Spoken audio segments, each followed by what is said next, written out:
part 2, we're going to use all the materials, all the techniques and skills that we've acquired up to this point and apply them to learning and perfecting 5 pieces. The first piece that we're going to be working on is Scarborough Fair.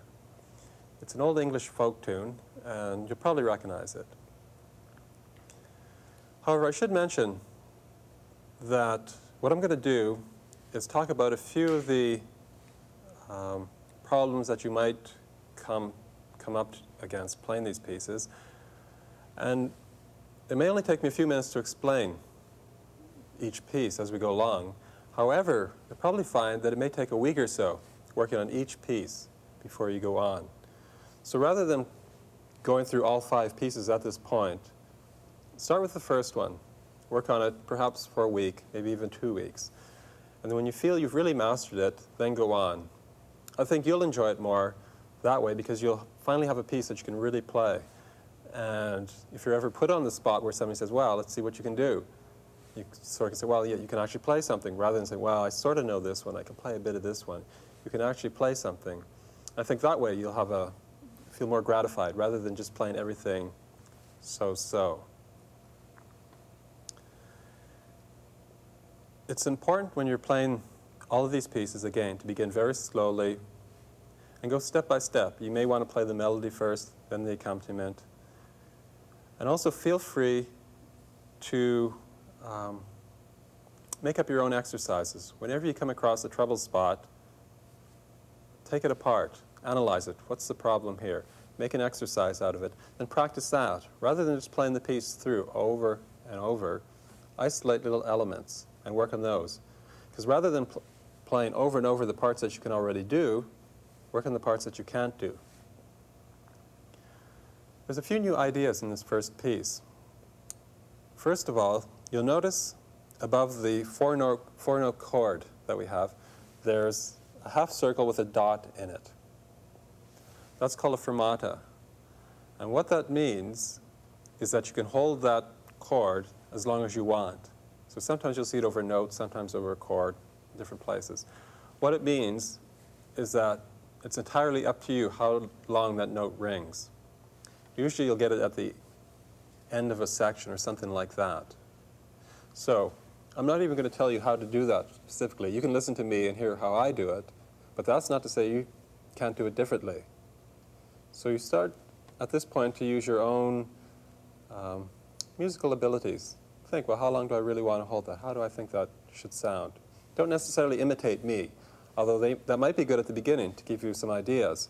But then feel free, if you decide that you'd like to play this a bit louder, a bit slower, a bit quicker, to trust yourself and express yourself how you feel about the music.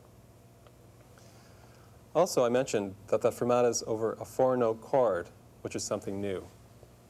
Up to this point, we've played 3 notes at once. Now we've got 4 notes.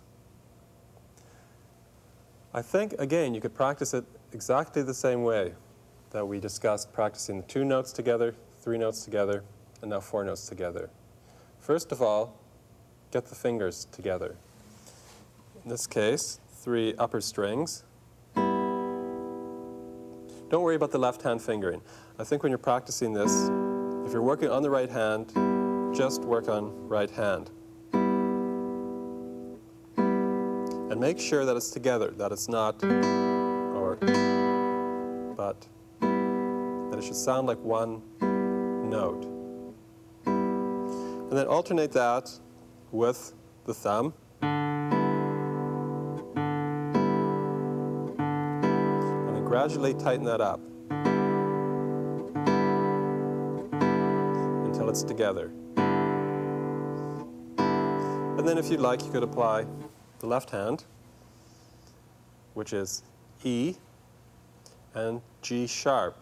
So G string open, which becomes 1 fret higher when we add the sharp, G sharp. And we have that 4-note chord.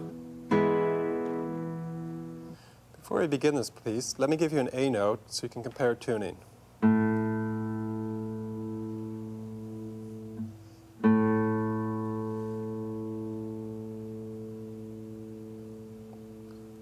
So if you'd like to play along, make sure you're in tune with me. And I'll play the piece for you now, Scarborough Fair.